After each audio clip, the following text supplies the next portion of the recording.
Gagawa tayo ng Ovaltine recipe! I think marami na sa inyo ang nakita about sa story ni nanay na may nagbigay sa kanya ng paso na Ovaltine. Marami ang naawa kay nanay at nagbigay din sila ng tulong. Nakarating ito sa team ng Ovaltine kaya binisita nila si nanay at nag-abot sila ng tulong. Kaya ang recipe video natin ngayon ay pagbibigay pugay at suporta para sa Ovaltine. At pagpapakita na na-appreciate natin ang ginawa nila para kay nanay.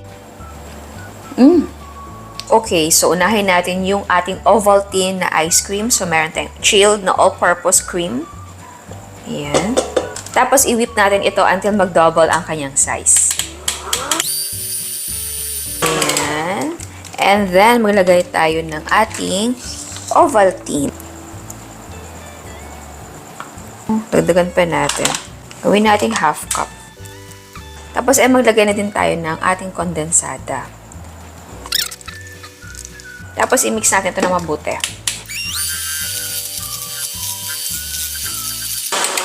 And, ayan. So, I think ang nagamit ko dito na Ovaltine natin ay nasa 1 cup ata. So, sa inyo, pwedeng mag-start muna kayo sa half cup, tapos tikman nyo. Kung tama na sa inyo yung half cup, then okay. Pero kung gusto nyo pang dagdagan, na gusto nyo malasang-malasa, 1 cup or more than sa 1 cup. So, ngayon, ilipat natin ito sa container. Pwede na dito, takpan mo lang, pwede mo ilagay sa freezer. Pero ako gusto ko siyang ilipat sa ibang container. Takpan natin yan at ilagay natin sa freezer para tumigas. Ayan. So, ito yung ice cream natin. So, mag-scoop tayo para sa ating mochi. So, tignan nyo yan. Wow! Maganda yung texture niya. Ayan. So, lagay natin dito ha, na may liner. Cupcake liner or parchment paper pwede. Para madali lang siyang kunin mamaya. Okay, para sa mochi natin, meron tayong glutinous rice flour. Konti lang gagawin natin. Asukal, konti lang din yung asukal. Optional, konting cocoa powder unsweetened. Tapos i-mix na muna natin yan. Tapos maglagay tayo ng tubig. And maglagay tayo ng konting cooking oil. Tapos, i-mix natin ito na mabuti. And, eto na po siya. So, ngayon ay ilagay natin siya dito sa ating pan na lightly grease. Tapos, i-steam natin ito ng mga 15 minutes. Ayan. So, eto na siya. Palamig na. So, ilipat natin sa ating countertop na may cling wrap para hindi siya dumikit. And ngayon naman ay i-knead natin siya para hindi ito madaling mapunit.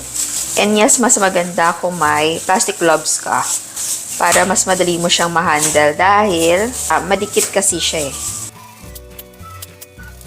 And eto na siya. So ngayon ay mag-cut tayo ng konti tapos ibalot natin sa ating ice cream.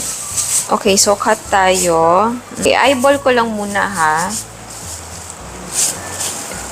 Ayan. Tapos, i-flat natin to. So, i-flat mo siya, pero wag mo siyang punitin. Tapos, eto yung ating ice cream. Lagay natin ito dyan sa gitna. Ayan. Oh, ang lamig. Okay. And i-wrap natin yan.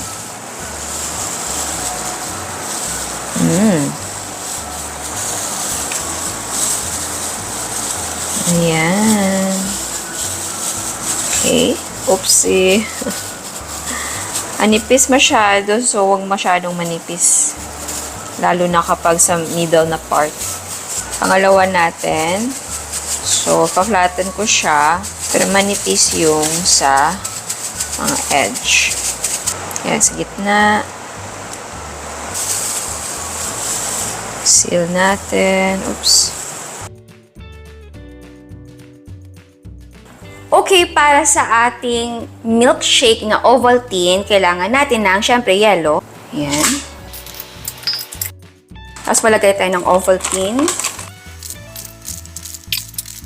And then, konting condensed. And then, konting evaporated milk. Tapos, mix natin to. Ayan. Okay. Ayan. So, mag-toppings tayo dito ng crush na Ovaltine cookies. Optional. Pero masarap kung meron. And optional din, pwedeng whipped cream. Pero, maglagay tayo ng Ovaltine na ice cream. Topping tayo ng chocolate flakes.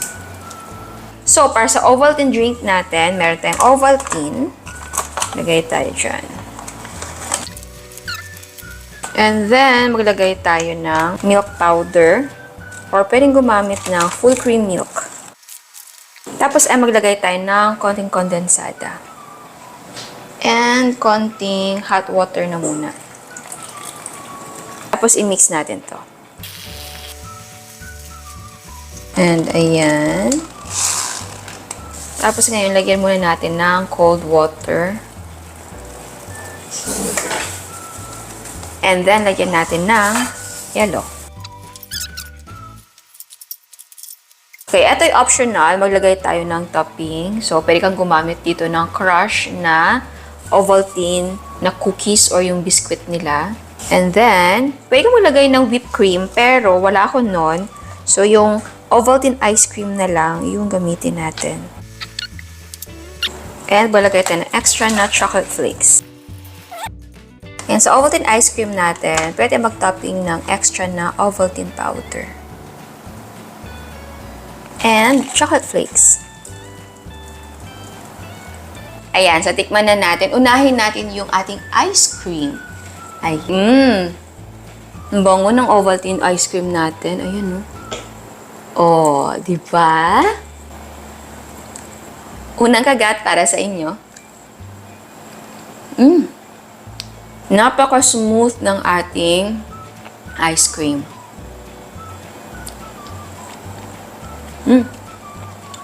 Sarap. Kaya naghahanap kayo ng Ovaltine drink or choco drink na hindi lang iniinom, gusto mo kinakain, eto siya, ice cream. Ang sarap. Okay, next naman, yung ating mochi. Nakakain na ba kayo ng mochi ice cream?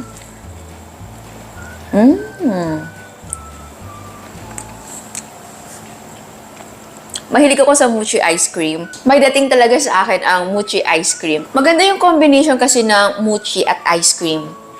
Pag bite mo kasi, yung itong mochi natin malambot and chewy.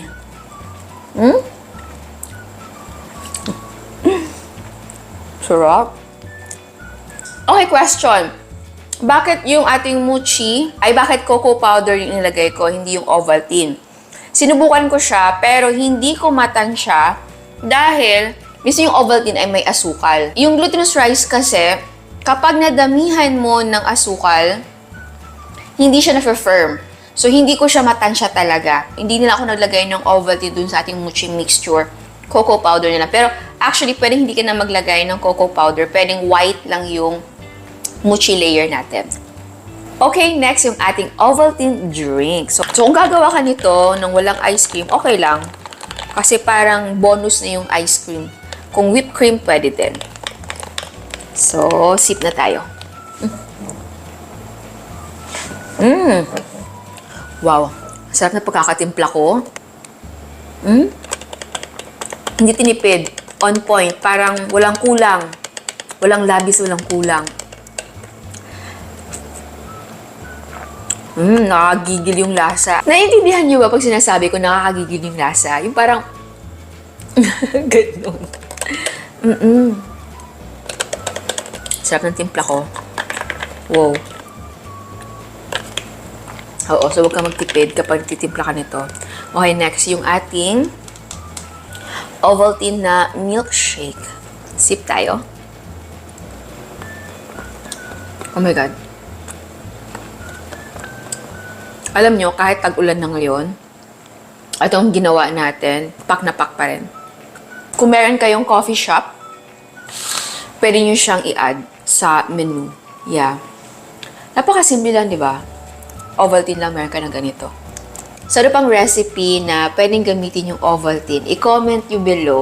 So, ayan, sana nagustuhan nyo ang recipe natin ngayon. Ciao! At sa mga hindi pa nakasubscribe, please subscribe sa ating YouTube channel and please click the notification bell and please click all para ma-notify kayo sa lahat ng uploads. And please don't forget to like our Facebook page and follow us on Instagram. Thank you!